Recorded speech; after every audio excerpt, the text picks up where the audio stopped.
welcome back to this channel. In this video, I'll be showing you how you can send your email. And to do that, I'm just going to press compose, and for instance, like you want to write it to send this person, and write down the subject document.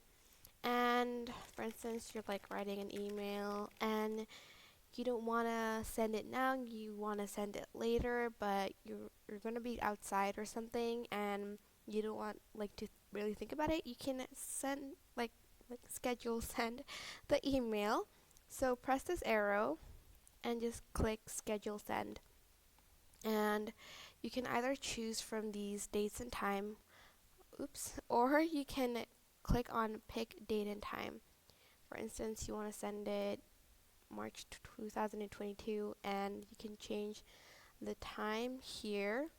For instance, you want to send it at around 9:25 a.m. or something, and then just click on schedule send, and you can either undo it now or view message send scheduled for Wednesday, March 9:25 a.m. But that is basically it. I hope this tutorial was helpful for you guys. Don't forget to like, comment, share, and also subscribe to this channel if you haven't done that. If you have any questions, just leave it in the comment section down below, and I will try my best to answer them all. Thank you so much for watching. Bye!